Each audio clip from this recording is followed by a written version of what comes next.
السلام علیکم ورحمۃ اللہ وبرکاتہ۔ دوستو، آج دنیات اسکول کا تیسرا کلاس شروع ہونے جا رہا ہے۔ اس سے پہلے میں آپ لوگوں کے سامنے کچھ علم کے متعلق بات رکھنا چاہتا ہوں۔ اس کو دھیان سے سنیں اور اس کے اوپر عمل کریں۔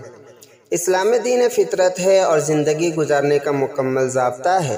یہ زندگی کے ہر موڑ پر انسان کی رہنمائی کرتا ہے، خواہ انسان کی اجتماعی زندگی ہو یا انفرادی، عبادت و بندگی میں انہماک کا وقت ہو یا خرید و فروخت میں مصروفیت کا، خوشی و مسرت کا موقع ہو یا رنج و غم کا لمحہ، غرض انسانی زندگی کا کوئی شعبہ ایسا نہیں ہے جہاں اسلام اس کی مکمل رہنمائی نہ کرتا ہو۔ اور یہ حقیقت ہے کہ ہر انسان اسی وقت کامیاب ہو سکتا ہے جبکہ وہ اپنی پوری زندگی کو اسلام کے مطابق گزارے۔ یہی وجہ ہے کہ رسول صلی اللہ علیہ وسلم نے امت کے ہر فرد پر بقدر ضرورت علم دین سیکھنا فرض قرار دیا ہے۔ آپ صلی اللہ علیہ وسلم کا ارشاد ہے، طلب العلم فریضۃ علی کل مسلم، علم دین حاصل کرنا ہر مسلمان پر فرض ہے۔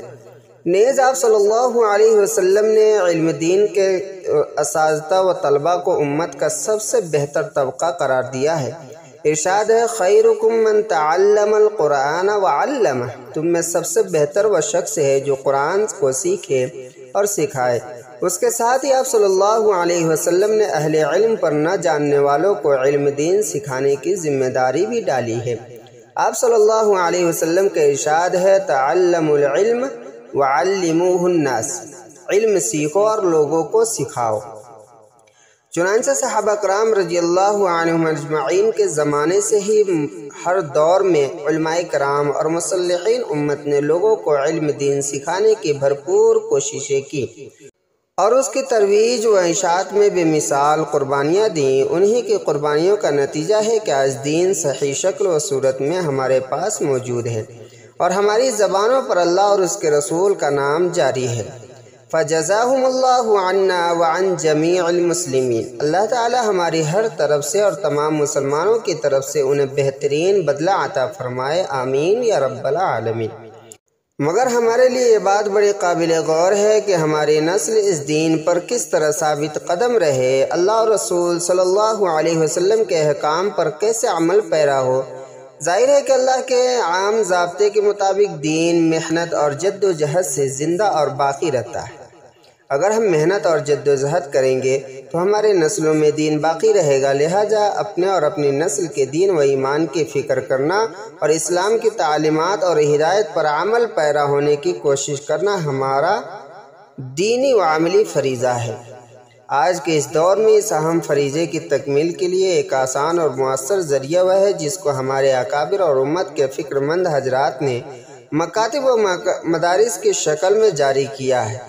یہ مکاتب و مدارس دین کی حفاظت کے قلعے اور دین کی اشاعت کے لیے مراکز کی حیثیت رکھتے ہیں۔ اگر جگہ جگہ لڑکے لڑکیوں اور بالغان و خواتین کے لیے مکاتب قائم کر دیے جائے اور ان میں ناظر قرآن کے ساتھ ساتھ قرآن و حدیث، فقہ اسلامی اور سیرت کی روشنی میں زندگی گزارنے کا طریقہ سکھا کر عمل پر کھڑا کیا جائے اور ان مکاتب کو مرتب نظام، بہتر نصاب اور اچھی نگرانی کے ساتھ چلایا جائے تو امت میں دینی بیداری اور معاشرے میں علم و دینی فضا قائم ہو سکتی ہے اور ہماری نسل کا دین و ایمان محفوظ رکھ سکتا ہے۔ تو ادارے دینیات نے اس سلسلے میں مکاتب کو مرتب نظام کے ساتھ چلانے کا آغاز کیا ہے اور دینیات کے نام سے بچوں اور بڑوں، مردوں اور عورتوں کے لیے الگ الگ نصاب بھی ترتیب دیا ہے۔ چنانچہ بچوں کے نصابی سلسلے کو 4 حصوں میں تقسیم کیا گیا ہے: 2 سالہ نرسری، 5 سالہ ابتدائی پرائمری، 5 سالہ ثانوی سیکنڈری، 5 سالہ اضافی ایڈوانس اور بڑوں کا نصاب 3 سال پر مشتمل ہے۔ ابتدائی نصاب میں قرآن کریم مکمل کرانے کے ساتھ ساتھ دین کی اہم باتوں کو جمع کرنے کی کوشش کی گئی ہے۔ تو دوستو، آپ کے سامنے یہ 3رے سال کا نصاب شروع ہونے جا رہا ہے، تو اللہ تعالیٰ سے یہی دعا ہے کہ اس چھوٹی سی کوشش کو قبول فرمائے اور کام کرنے والوں میں جوڑ، استقامت اور اخلاص پیدا فرمائے، آمین یا رب العالمین۔ تو آئیے شروع کرتے ہیں آج دینیات سے۔ تو آئیے شروع کرتے ہیں حفظ سورہ سے، سورۃ الزلزال۔ بسم اللہ الرحمن الرحیم۔ اذا زلزلت الارض زلزالها وأخرجت الأرض أثقالها وقال الإنسان ما لها يومئذ تحدث أخبارها بأن ربك أوحى لها يومئذ يصدر الناس أشتاتا ليروا أعمالهم يومئذ يصدر الناس أشتاتا ليروا أعمالهم فمن يعمل مثقال ذرة خيرا يره ومن يعمل مثقال ذرة شرا يره۔ اب آگے دیکھیں گے دعا و سنت میں اس سال کے اسباق سبق نمبر 2 میں ہے مسجد میں داخل ہونے کی دعا۔ اللہم افتح لی ابواب رحمتک، اللہم افتح لی ابواب رحمتک، اس کا ترجمہ ہے اے اللہ تو میرے لیے اپنی رحمت کے دروازے کھول دے۔ اب عقائد میں سے دیکھیں گے سبق نمبر 2 میں ہے کلمہ استغفار۔ اللہم انی اعوذ بک ان اشرک بک شیئا وانا اعلم واستغفرک لما لا اعلم۔ ترجمہ ہے اے اللہ میں تیری پناہ چاہتا ہوں اس بات سے کہ میں تیرے ساتھ کسی کو شریک کروں، اس حال میں کہ میں اس کو جانتا ہوں، اور ایسے گناہ سے بھی معافی چاہتا ہوں جس کو میں نہیں جانتا۔ اب اسلامی معلومات دیکھیں گے سبق نمبر 1 سوال، اسلام کے بنیادی عقائد کیا ہیں؟ جواب، توحید، رسالت اور آخرت اسلام کے بنیادی عقائد ہیں۔